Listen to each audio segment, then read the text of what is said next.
compare Captain Anebi Ababa.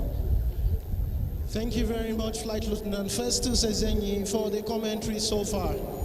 Your Excellencies, most distinguished invited guests, ladies and gentlemen, it's still dignitaries' arrival unfolding here at the Eagle Square, where activities climaxing the presidential inauguration and swearing-in ceremony between the outgoing president and the president-elect. Your Excellencies, visiting president, Your Excellencies, former president, His Lordship, the Chief Justice of Nigeria, the Chief of Defense Staff, Service Chiefs, and the Inspector General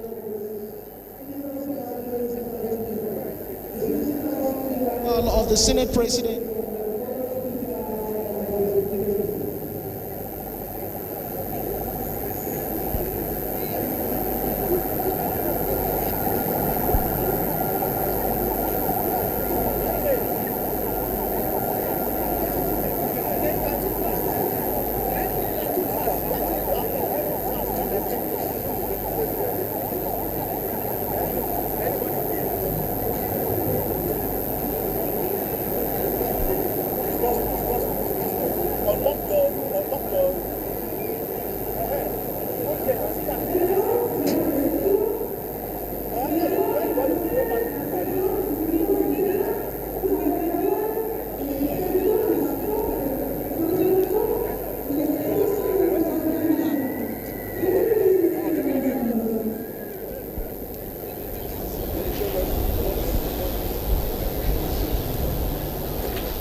Activities already starting as far as the presidential inauguration ceremony is concerned, live at the Eagle Square here in Abuja. Just then, the Chief Justice of the Federation, he is the one to administer the oath of office and allegiance to the nation, arrived, and of course the Senate President as well, talking about Senator Ahmed Lawan. And so the big masquerades are arriving, Ahmed Sajo. Yeah. I think we're almost there now. Once the Senate President arrives, the next person we are expecting is the Vice President, the current Vice President. And then, funny enough, you know, when the Vice President comes, they will do half of the national anthem to welcome him. then when the President arrives, then they will do the full national anthem. But he will soon arrive there. And you know, the President-elect and the Vice President-elect are already seated. Former President is already there. Members of the diplomatic corps are there. I think we are almost set to begin the process. But I want Nigerians to know that it's actually, you know, a process of handing over the security architecture to the next person. The role of Commander-in-Chief will be more expressed at this ceremony than other roles. Other roles will come when the president takes over, but here we understand that the president-elect will collect the colors and assume his role, and the military that are there now, they'll be on parade to display their allegiance to the new leadership, the civilian leadership. And this is a clear indication of the subordination of the military that we used to have as our leaders. They're now subordinating themselves to civilian authority. And this is a very good thing, and we hope to sustain it. And we hope to you know, ensure that democracy thrives. And the only way this democracy can thrive is for the democratically elected leaders to actually meet the yearnings and aspirations of the people. The people are the ones that will determine whether they are satisfied with the democracy or not. And I think we should quickly work towards achieving a satisfaction within the populace. Reduce the burdens of inflation that my brother has been talking about, ensure that people are secured, and reduce the burden of unemployment that is bedeviling our young people, reconfigure our education, reconfigure our health sector, make health tourism a foregone issue that people don't consider any longer. Make sure that all the money we are spending on sending our people to go and study abroad unnecessarily is reduced, except, of course, for diversity, which is part of education. You know, we need to really put our acts together so that the people can have confidence in the democracy. That is more important than any other thing. That our people must be confident of the democracy such that they support the democracy. If you notice yesterday what happened in Turkey, Turkey had an election and about 85% voter turnout. Means that the people believe in the democracy. In our own case, we normally get between 20-something to 30% voter turnout. That is too dismal. We need to rekindle, the interest of our people in our own democracy. How do we do that? How do we do that, Chief? In the last program I had, particularly with you, I did mention that an institution emerged from the Political Bureau report, and that is MAMSA, Directorate of Social Mobilization. The idea was to ensure that the masses are mobilized and enlightened about the importance of democracy and governance. And then I think it has now transformed into another name now. And the performance of that institution, is the effect of it wasn't seen in the last election. You cannot have about 27% or thereabout turnout. And you now have about 90 million Nigerians are said to have been registered. And about 80-something million are said to be having their PVCs. And then you now have 27% turnout. It gives the impression as if the government, it erodes the belief that the government had adequate legitimacy because of the low turnout. So the institution, the appropriate institution to galvanize the people is a Directorate of Social, what do you call it now? I don't know whether my opinion seriously matters in this discussion, because you are supposed to give us the expert, analysis. But when we talk of the 4-year cycle of, elections and, what happens in between? That cannot be a matter of institution. Are the parties capturing the imagination of the people beyond just coming to contest election? Are they perhaps engaging the people, especially the young ones who are coming in, trying to recruit them with ideologies, with programs, apart from just coming for governorship, for chairman of local government, for ministerial positions, just lean for appointments, and the National Assembly positions. It seems to be a 4-year festival. Remember I told you one time, I sat with you and I told you that part of the bane of our democracy is that we do not have political parties in the real sense of political parties. What we have in this country are special purpose vehicles for winning elections. Exactly. And that is at the heart of the weakness of our democracy. And you can see, people just jump from one political party to the other. Once you are denied a ticket in this party, you move to the other party. That tells you that, look, these parties are not grounded in an ideology, they don't have a focus, and because they don't have any ideological basis upon which to build themselves, once elections are over, they also go on leave. But if they had an ideology, an ethos that they use in determining their character as a political party, they will spend the period between elections trying to expound those. If to talk about this deficit in ideology, I don't want to mention the states, but I covered an election, last year or whatever. I covered an election. The two main governorship candidates were wearing Awo's cap.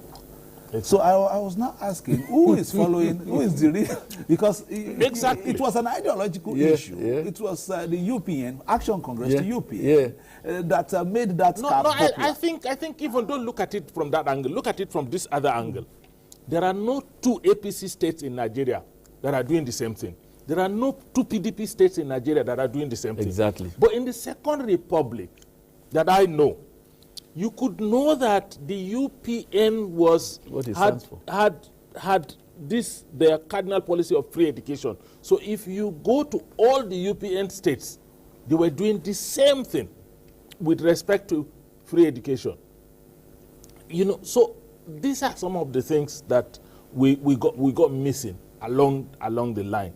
Now it is the character of the leader that determines the character of the government and even of the party. And if the leader is limited in knowledge and capacity, it is that limitation that will define the system he runs.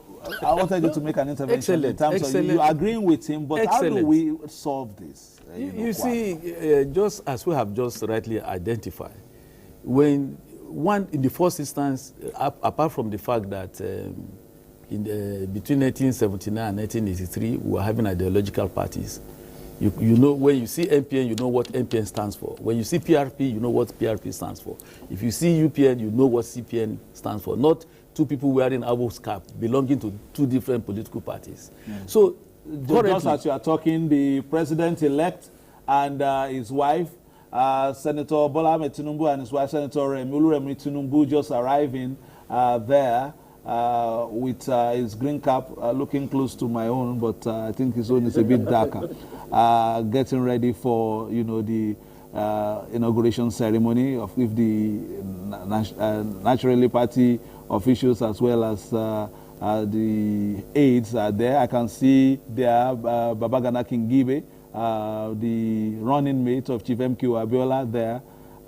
So many dignitaries, you know, gracing this occasion. Members of the All Progressives Congress, as usual, of course, naturally taking ownership of, you know, the ceremony. But of course, this is a Nigerian project as well. So we are looking at, you know, members of earlier members of the diplomatic corps as well getting ready, and of course the defense chiefs are ready, of course, to also be a part of the you know, occasion, looking very spick and span and supervising the, and of course the National Security Advisor, General Bagabagana Mungono, is right there. And of course, the spouses of the defense chiefs right behind them as well, to make sure that the color is complete. Yes. There was something funny this morning. There was a debate on this social media space that His Excellency Bola Ahmed Tinubu had worn blue during his nomination. He wore blue at when he was declared. So people were saying, "You wear blue again today."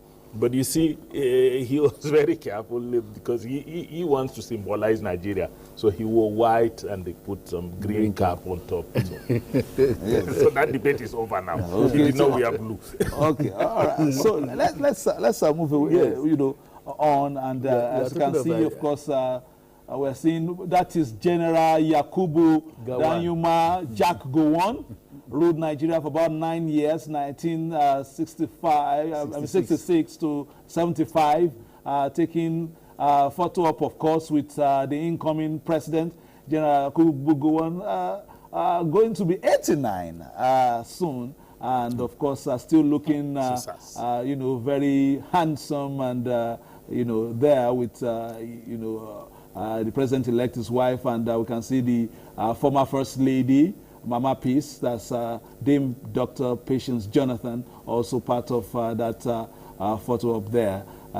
It's, of course, getting to, as you said, we're getting towards the meat of the matter, and so the big masquerades are coming. I had the opportunity of speaking with General Yakubu Gowon a couple of weeks ago, and he shared with me his excitement about the fact that we've been able to transit from one you know, democratic dispensation to the other, that in itself is an achievement, Amasajo. Yeah, it is. Absolutely, absolutely. You know, like most Nigerians, the interruptions, if we had not been interrupted from the very first republic to date, we would have matured long ago. If the Second Republic was not interrupted, probably it would have been refined and we would have had a better democracy today. So this period that the Fourth Republic is allowed to, you know, begin to mature, I think it's a good omen for us as a democratic nation. I think what we need more is to mobilize the populace on this country to understand the value of democracy and begin to defend democracy, but they can't defend this democracy unless the benefits of democracy, the thing that we normally call democracy dividend, is actually visibly available to the generality of the people. Once that is done, the people themselves will be the ones to defend their democracy. Yeah. And I think governments, people that we're inaugurating today, should understand that the reservoir of power from which they are drinking now comes from the people, and that this reservoir must be maintained very well, that our people must be made to realize that this democracy is of value to them. Once the democracy is of value to the people, you don't need the people will be the ones to defend the democracy. And it has happened in many other countries where the people defended. I mentioned Turkey. Yeah. Turkey, the coup in Turkey had almost succeeded before the people rose and said no. And so when people are the ones that are defending their democracy will be defended. Exactly. All right, you were just talking about, beginning to, deepen democratic practices, engaging the people beyond elections and factions and defections. How do we, make sure that even the Nigerian begins to think as, somehow with his own ideology, political ideology, and knows exactly where to key into in terms of, the parties and their symbols? Okay, thank you very much. You see, just as we have rightly observed at the beginning of this discussion, that our political parties are not ideologically based. That is very clear. What APC stands for, some people can just not put it right, that this is what it stands for. Just as the 4 cardinal programs of UPN in those days, you can just itemize them and see them and then assess them by that. And then you do not have uniformity of execution of these policies, except you can have some variations due to the local ecology of the politics of that area. But in the case of the current dispensation, you cannot say that this is what... The Fourth Republic in general. In general, you cannot say this is what NNPP stands for. You cannot say, except you go and take the bundle of about 100 pages and so on. And you must reduce this 200 pages, 100 pages manifesto to maybe a 5-point plan of action that all the Nigerians will know and can assess you by. But in the case of the Fourth Republic, it's different. So we want to see the new government reducing its manifesto to just maybe 4 points or 5 points. And then by this you can identify the government with and compare it with other parties. But as of now, I don't think we have a strong ideologically based party. Again, the political actors have not even helped issues. Today, one person will just wake up on the side of his bed and is APC. The next day, he turns to the other side, he becomes a Labour Party. That is not encouraging.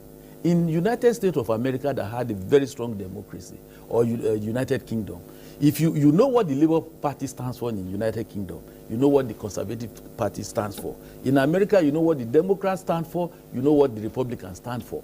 So, and that division is healthy. Although within those parties there are still some, even within those parties there are still some far left, center. My brother, let me help you. Let me help you.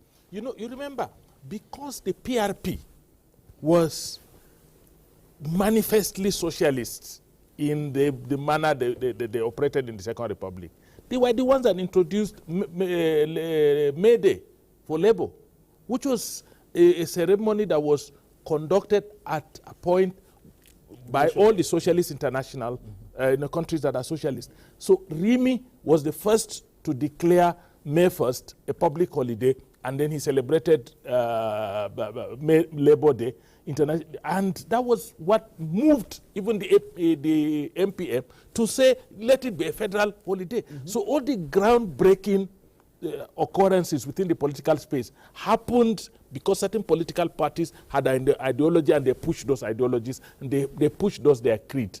And I think this is what we're looking for in this country now. Yeah. That a party should have a clear-cut creed. Look, this is what we stand for and it must be done. Yes. Because we are in a position of power, even if not at the national level, at the subnational level. Let's see some difference. Let's see some occurrences. If somebody says my party is against poverty, let us see poverty alleviation practically in a particular corner where you have authority. So we would be able to identify the parties with the actions that they engineer within the political space. All right, we're looking at pictures of members of the diplomatic corps from different countries getting, or of course, being a part of the occasion. Earlier, we saw the Speaker of the House of Representatives, Honorable Femi Gbajabiamila, Right Honorable Femi Gbajabiamila, just getting into the arena and exchanging pleasantries with the president-elect, and another big masquerader getting out of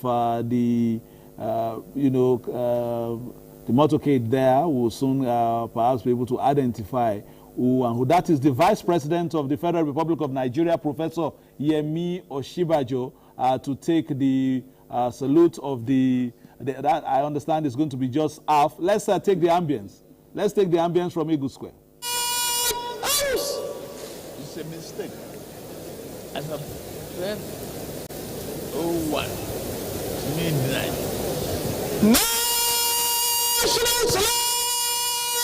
We shall rise. There seems to be